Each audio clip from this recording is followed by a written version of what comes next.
slowly the entire region has been swept by the BJP, full flood of saffron. Big trouble could be brewing for former Chief Minister Mamata Banerjee. Two-thirds of a party walked out of the door. 50 MLAs, 20 MPs, gone in a single week. The most feared regional leader in India watched her fortress emptied out from the inside. She could do nothing to stop it. This is not how empires usually fail. Let's take a moment and rewind to 2011. A woman in cotton sari and rubber slippers had just ended 34 years of solid communist rule. When is Mamata Banerjee expected to make an appearance? What is she doing? She dethroned communist government the world had called impossible to crack. Mamata Banerjee flipped it, and for the next 15 years after that, she was untouchable. The one regional leader the BJP could never break. So how does a leader like that lose everything in a flash? Over the next few short minutes, let's see how this fortress was demolished. Why should anyone in Mumbai, Chennai, Delhi or Nagaland care about a collapse in Kolkata? And also, we will see how Bengal 2026 directly decides the 2027 general elections. And most importantly, what it does to your taxes, your job and your rights, and the three possible roads India can take from here. A road which changes your daily life more than you think. This is not a state strategy. It is the opening move of 2027 endgame. Let's dive in.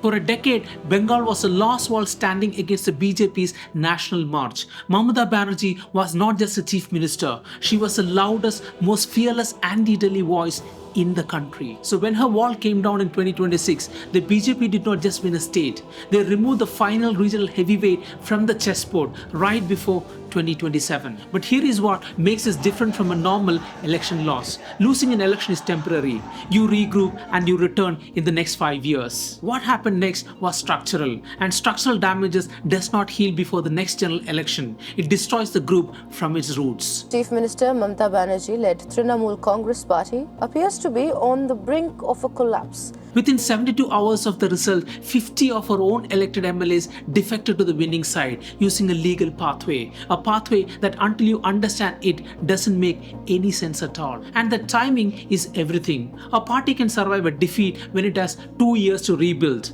But it cannot survive losing 2/3 of its people with 2027 elections already in the horizon. A TMC group which has now merged with a National Citizen Party. They want a separate seating arrangement. They've started attacking the earlier TMC. So now the million-dollar question is this: how is a mass defection like this even legal? The answer reveals just how carefully it was planned. India has an anti-defection law designed to stop exactly this. Switch parties and you lose your seat. Interestingly, it carries one exception. If 2/3 of a party merges together, it is perfectly legal. That rule was meant to be a high wall, almost impossible to clear. Suggesting that it is an attempt to avoid disqualification under the anti-defection law. But the rebel MLAs But there is a twist in the story. A 2/3 wall does not stop defection. It simply changes its nature. You can no longer peel off a handful of opportunists. To clear 2/3, you have to break the spine of the party in one clean, coordinated strike. And this is exactly what Bengal saw. That was not a leak. It was a controlled demolition, engineered to clear that 2/3 threshold in a single move.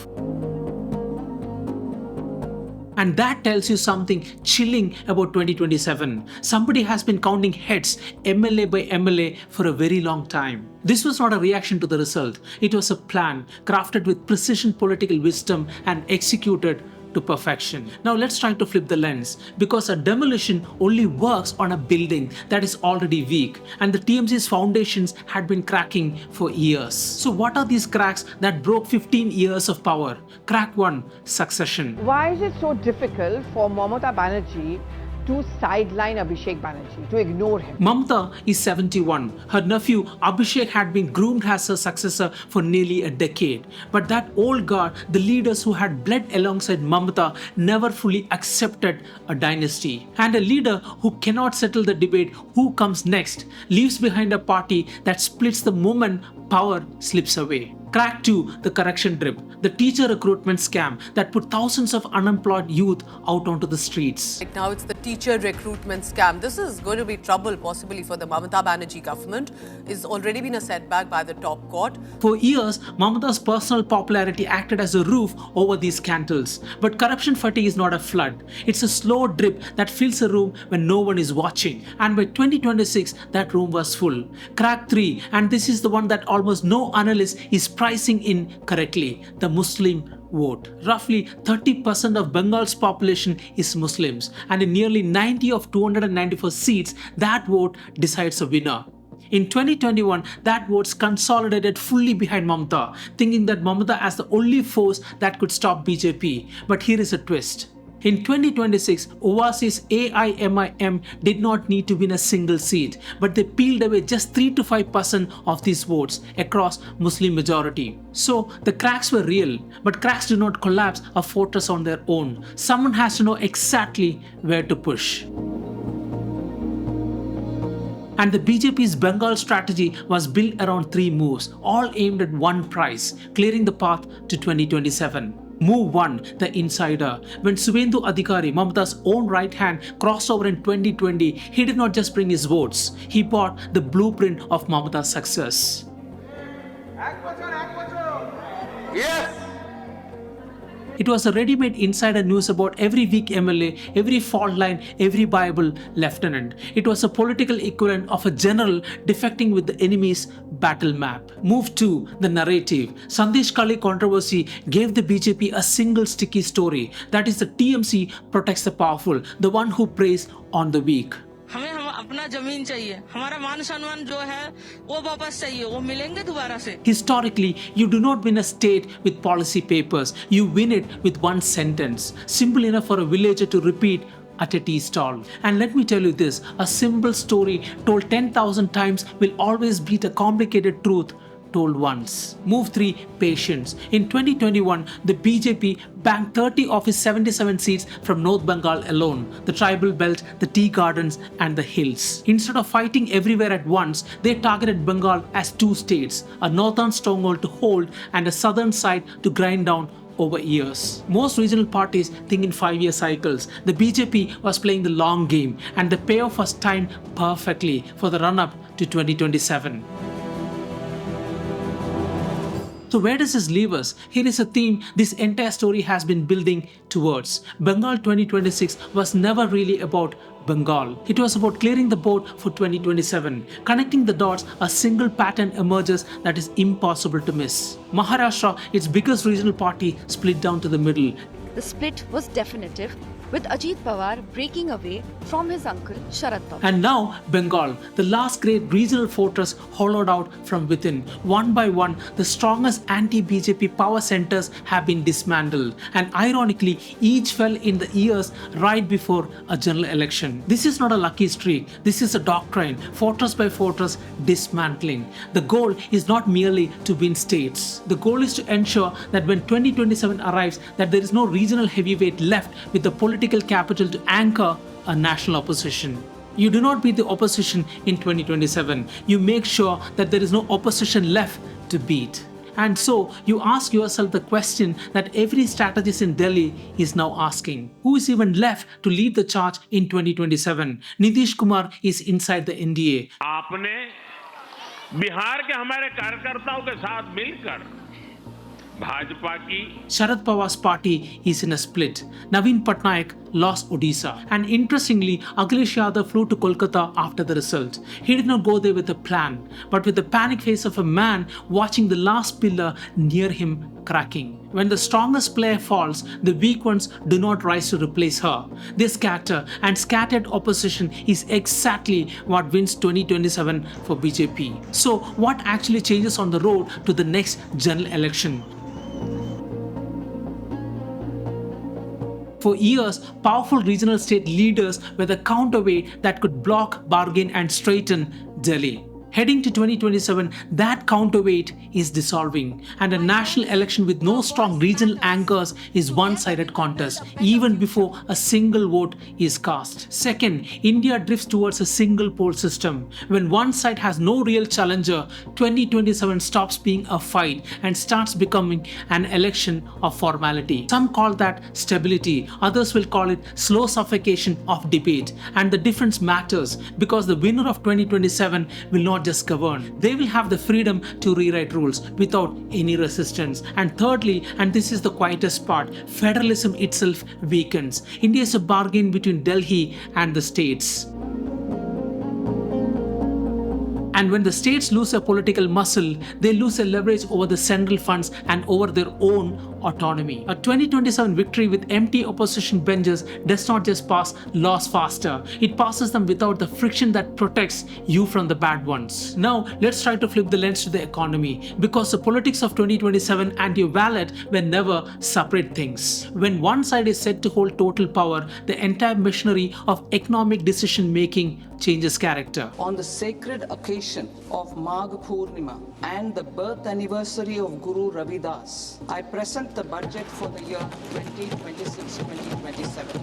A government without an effective opposition can finally push through the reforms that have been stuck for decades. Labor codes, land acquisition, privatization, markets often cheer this because capital fears one thing above all else: uncertainty. A clear 2027 mandate could unleash a genuine wave of investment, but there is a twist in the story. Speed without scrutiny cut both ways. The same machinery that passes a brilliant reform overnight can pass a disastrous one just as fast. And after 2027, there may not be a strong voice in the parliament to hit the brakes. The federal money problem makes this concrete. How central taxes get distributed is deeply political. The state that loses its bargaining power can quietly find its share squeezed, its project stalled and its dues delayed. And that funds delayed or never arrived is the difference between a new hospital in your district and the foundation stone that never becomes a building. So let's be real and bring this all the way home. Strip away the strategy and what actually lands on your doorstep after 2027. 4 things that you will genuinely feel for sure. Firstly, taxes and prices. A government with no real opposition can reshape GST slabs, fuel taxes and subsidies with a speed that leaves you no time to prepare. Cheaper essentials if the politics favor welfare, a heavier load if the priority shifts to revenue. Either way, you get less warning and less recourse. Second, your job and your rights at work. The new labor codes will decide your working hours, your job security, and your right to organize. And with a thin opposition after 2027, this can tilt sharply one way towards employees or employers. More jobs, which is excellent for the country, but wrapped in fewer employee protections. Third, welfare that follows loyalty. Cash transfers, ration, housing, many of these run on cooperation between your state and the center. So if your state is politically out of favor after 2027, those benefits can shrink or arrive late. Your access to help bends around politics that you never personally voted for. Fourth one, the rules around your home and your voice. Land laws, property rights, citizenship rules, and in low friction parliament, these can change with very little resistance. Whether your land is secure, whether your home is safe, and how freely you can disagree out loud, all of it becomes easier to alter in your favor or the other way around. So where does this leave us? Bengal has fallen, the board is nearly clear, and 2027 is now the only game that matters. But the future is not written yet, and from here it splits into 3 routes. Road 1, the comeback. Mamata refuses to die quietly. She holds her core, rebuilds her organization. She turns victim of a stolen mandate into a battle cry that travels far beyond Bengal. If she pulls it off, the opposition gets a martyr and a leader in one, and 2027 becomes a real contest. The odds are brutal. A party that bleeds 2/3 of its members almost never recovers in time. But if anyone can, it is a woman who flipped the impossible state once before. Road 2, the consolidation. The TMC keeps hemorrhaging. The BJP absorbs Bengal fully, and the single poll system locks into place before 2027. In a single poll system, reforms will come fast and hard. The financial markets will rally in the short term, and the center will tighten its grip over every single state. And this is frankly the most probable road, the one the common man should study most carefully. Road 3, the Panic Alliance. The fall of the strongest player frightens the survivors into unity. Akhilesh, Stalin and the southern parties who still hold their ground, they will have to join and stitch together a coalition before 2027. But these coalitions are fragile and often chaotic. But a united opposition is the only thing that turns 2027 from a formality back into a genuine cliffhanger. And here is a truth that ties all these three roads together.